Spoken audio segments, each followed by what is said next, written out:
লাইলাতুল কদর হচ্ছে হাজার মাসের চাইতে উত্তম।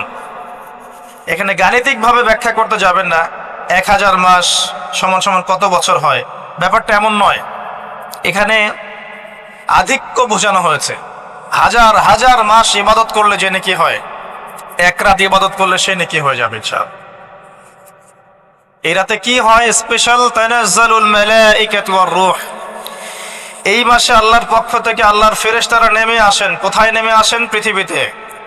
তাদের সর্দার হিসেবে থাকেন জিবরাইল আলাইহিস সালাম। তানাজ্জালুল মালাইকাতু ওয়ার রূহু ফিহা বিইذনি রাব্বিহিম। আল্লাহর রবের আদেশে তারা এই কাজটা করেন।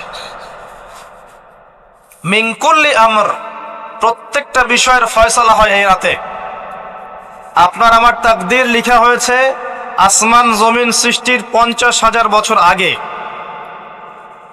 আপনার আমার তাকদীর লিখা হয়েছে আসমান জমিন সৃষ্টির 50,000 বছর আগে। আল্লাহ পাক সমস্ত সৃষ্টির তাকদীর লিখেছেন প্রথম দফায়। দ্বিতীয় দফায় তাকদীর লেখা হয়েছে যখন আমার আপনার রূহ আমাদের মায়ের গর্ভে ছিল 4 মাস 10 দিন বয়স। ওই সময় আল্লাহর পক্ষ থেকে ফেরেশতা আসেন, এসে লিখে দেন তার হায়াত, তার রিজিক, সে সৌভাগ্যবান না দুর্ভাগ্যবান। এরপর রূহটাকে ফুঁকে দেন, বাচ্চা নড়াচড়া শুরু করে। এর আগ পর্যন্ত পেটের মধ্যে বাচ্চা নড়াচড়া করে না। যখন রূহটা ফুঁকে দেওয়া হয় তারপর থেকে বাচ্চা নড়াচড়া শুরু করে।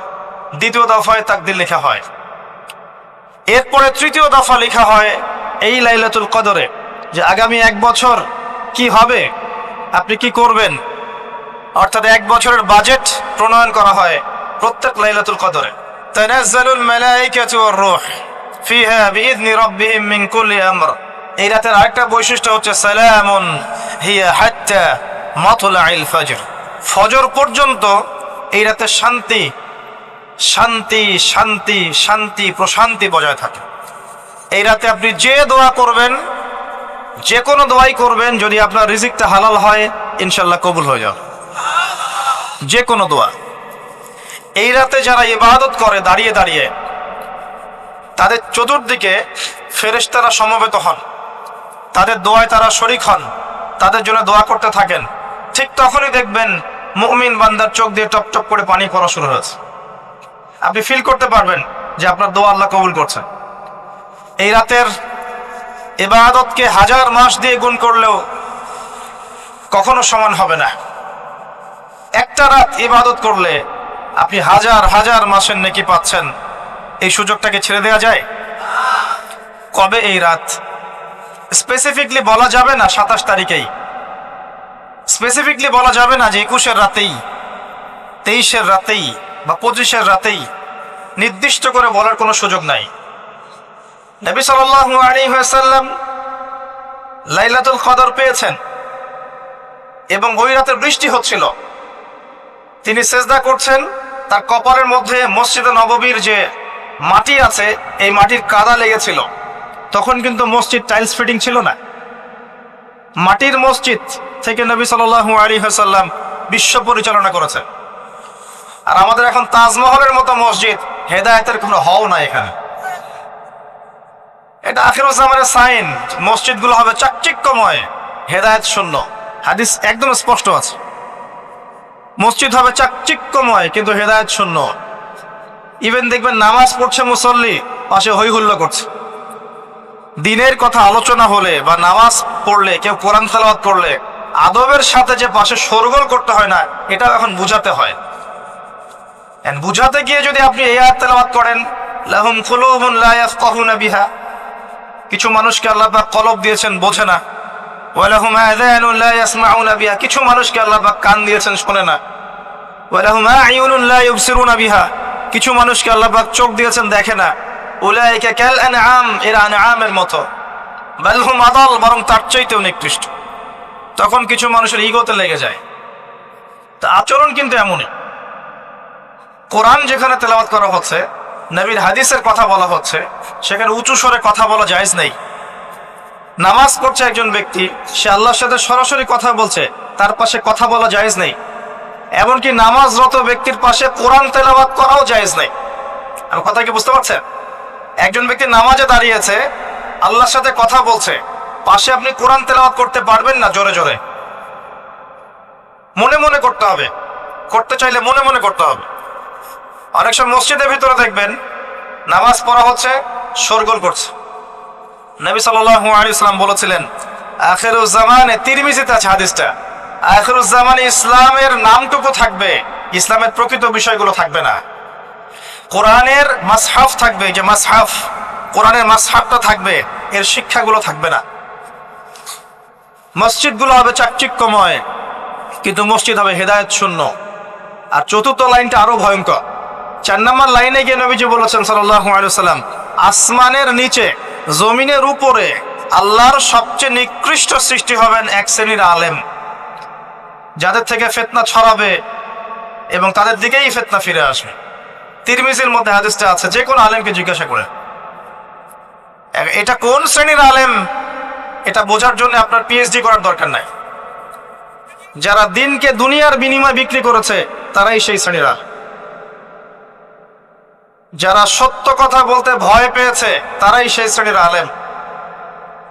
যারা সত্যকে মিথ্যার সাথে মিশ্রিত করেছে তারাই সেই শ্রেণীর আলেম। এবং যারা ইসলামের নামে উম্মাকে শতদা বিভক্ত করে দিয়েছে, এরাই সেই শ্রেণীর আলেম। নবী করিম সাল্লাল্লাহু আলাইহি ওয়াসাল্লাম বলেছেন, লাইলাতুল কদর আমি পেয়েছি, কপালে কাদা মাটি ছিল, বৃষ্টি হচ্ছিল, তার মানে ওই রাতে বৃষ্টি হতে পারে, ওই রাতে বৃষ্টি হতে পারে। লাইলাতুল কদরের আলামত, রাতের বেলা বৃষ্টি হতে পারে।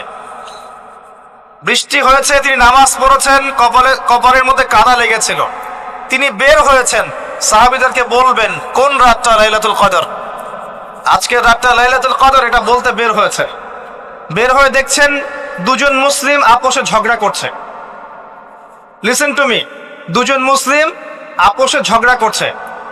আমরা বলি না যে মুসলিমদের মাঝে ইখতিলাফগুলো রহমত, আমরা বলি না? দুজন মুসলিম আপোষে ঝগড়া করছে, এই কাজটার কারণে আল্লাহ রাব্বুল আলামিন নবী সাল্লাল্লাহু আলাইহি ওয়াসাল্লামের হৃদয় থেকে এই কথাটাকে তুলে নিলেন। তিনি আর বললেন না এক্স্যাক্টলি কোন রাতে লাইলাতুল কদর ছিল, তিনি বলতেই বেরিয়েছিলেন যে কোন রাতে লাইলাতুল কদর ছিল। আমাদের ইখতিলাফের কারণে আমরা সেই নির্দিষ্ট রাতটাকে হারিয়ে ফেলেছি। তবে এর মধ্যেই খায়ের আছে, এর মধ্যেই কল্যাণ আছে। আরবিতে একটা প্রবাদ আছে, কুল্লু শার ইউজাদু ফিহিল খায়র, প্রত্যেকটা অকল্যাণের পিছনেই কোনো না কোনো কল্যাণ আছে। নির্দিষ্ট করে বলে দিলে আমরা বাকি রাতগুলো জাগতাম না। নবী সাল্লাল্লাহু আলাইহি ওয়াসাল্লাম এখন বললেন যে আমাকে ভুলিয়ে দেওয়া হয়েছে কোন রাত, তোমাদের ঝগড়ার কারণে। অতএব তোমরা শেষ দশকের বিজোড় রাতগুলোকে তালাশ করো। শেষ দশকের বিজোড় রাত বলতে 21-এর রাত, 23-এর রাত, 25, 27, 29, এই 5টা রাতের যে কোনো একটা লাইলাতুল কদর। এই রাতে ইবাদত করলে এত নেকি হচ্ছে, কারণটা কি? রাত আর দিন কি ডিফারেন্ট কিছু? প্রত্যেক রাতেই কিন্তু আল্লাহ পাক প্রথম আসমানে নেমে আসেন, প্রত্যেক রাতে, শুধু শবে বরাতের রাতে নয়, শুধু নিসফে শাবানের রাতে নয়, কিন্তু প্রত্যেক রাতেই আল্লাহ পাক প্রথম আসমানে নেমে আসেন। তিনি কিভাবে নেমে আসেন এটা ব্যাখ্যা করার দরকার নেই আমাদের। আল্লাহ পাক বলেছেন নেমে আসি, বাস আসি। কারণ সবকিছু আমরা যুক্তি, বিজ্ঞান, দর্শন দিয়ে প্রমাণ করতে পারবো না। পারবো? সায়েন্সকে জিজ্ঞাসা করেন যে স্বপ্নের ব্যাখ্যা কি, ঘুম কাকে বলে, আত্মা কাকে বলে, আত্মা কঠিন না তরল না বায়বীয়, পারবে সায়েন্স ব্যাখ্যা করতে? কবরের আযাব কি, জিন জাতি কি, জিন জাতি কাকে বলে, জিন জাতি কেমন দেখতে, মালায়েকা কেমন, তারা কিভাবে কাজ করে, তাদের ফাংশন কি, তারা কি ব্যাখ্যা করতে পারবে? আমাদের একটা চেতনা তৈরি হয়েছে, সায়েন্স যা বলবে তাই সত্য। এই চেতনা পুরোপুরি সত্য নয়। কোরআন এবং সুন্নাহ, আল্লাহ এবং তার রাসূল যা বলবেন সেটাই চূড়ান্ত সত্য। এর বাইরে সত্য মিথ্যার চূড়ান্ত কোনো মানদণ্ড নাই। হ্যাঁ, সায়েন্সের ভিত্তি আমরাই দিয়েছি, এটা অমুসলিমরা দেয়নি, এর ভিত্তি মুসলিমরা দিয়েছে। পরবর্তীতে এরা এর উপর ঘষা মাজা করেছে। এখন সায়েন্টিফিক এবং টেকনোলজিক্যাল রেভলিউশন আসছে পশ্চিমা সভ্যতা থেকে। এই সভ্যতার ধারক বাহক ছিলাম আমরা। সভ্যতা এদের দ্বারা শুরু হয়নি, সভ্যতা নবীদের দ্বারা শুরু হয়েছে।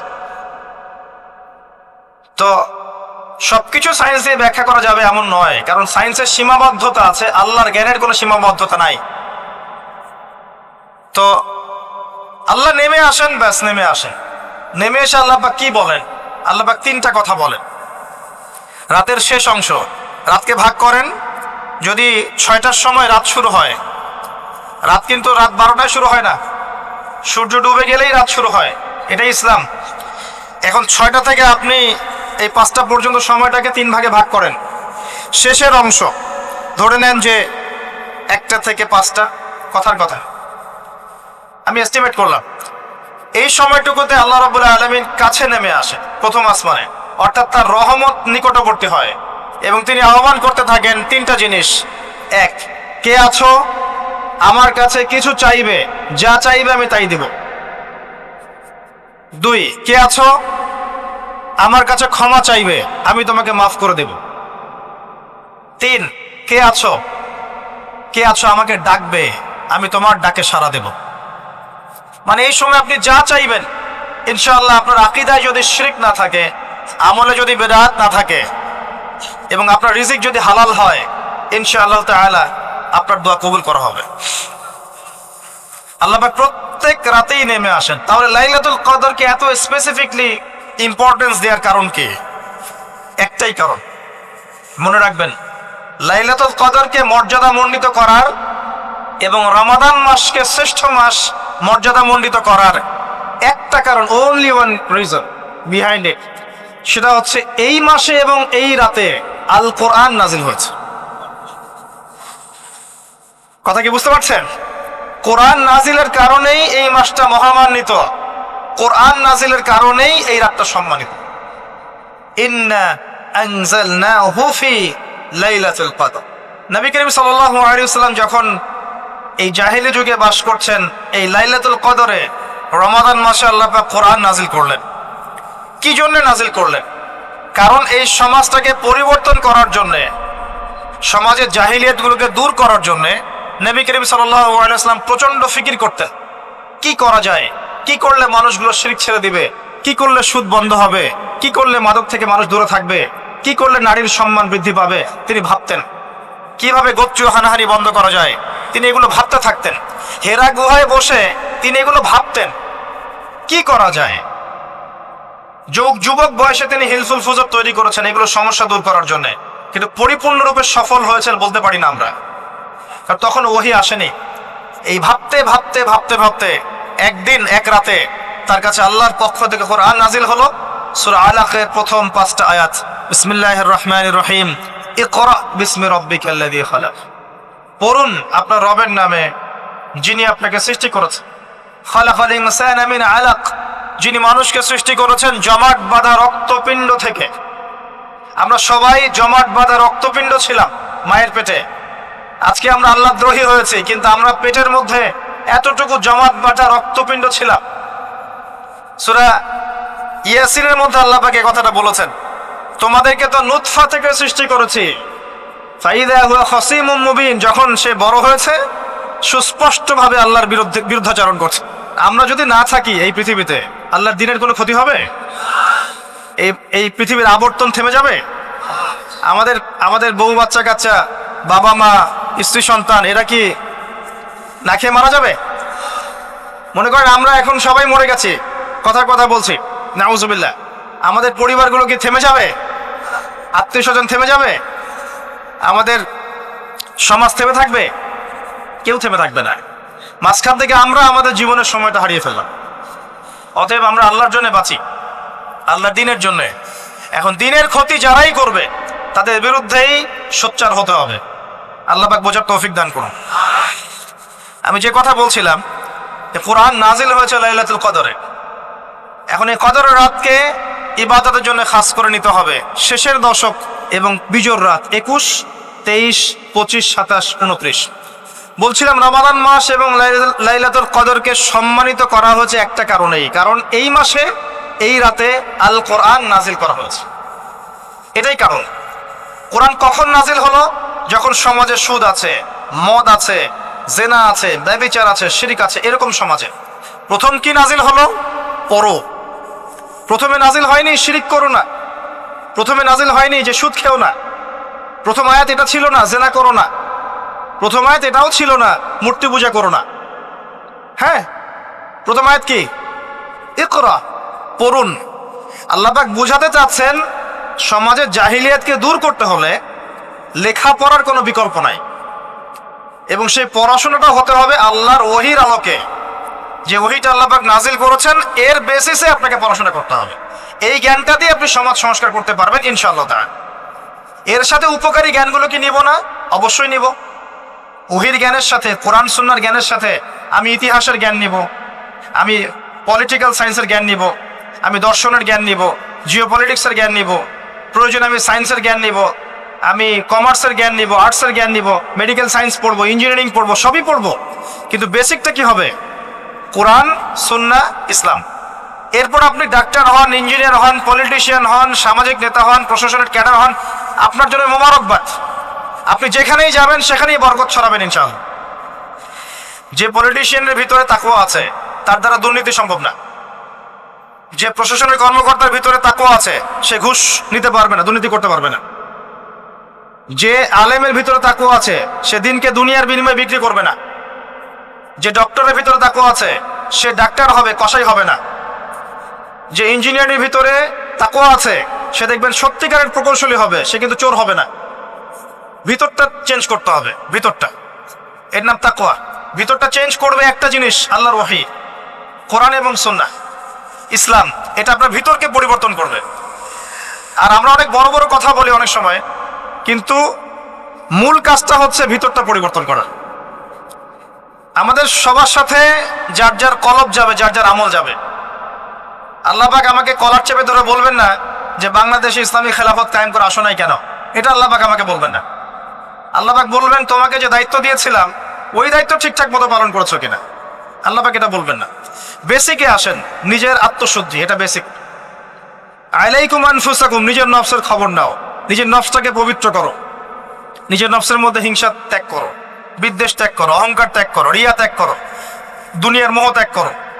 নিজের নফসের মধ্যে বেশি বেশি পরকালের ফিকির আনো, জিকির করো বেশি বেশি, কোরআন বেশি বেশি তেলাওয়াত করো, হালাল খাও, আদর্শ পরিবার গঠন করো, তাওহীদে থাকো, সুন্নতে থাকো, ইনশাআল্লাহ হাসতে হাসতে জান্নাতে চলে যাবেন।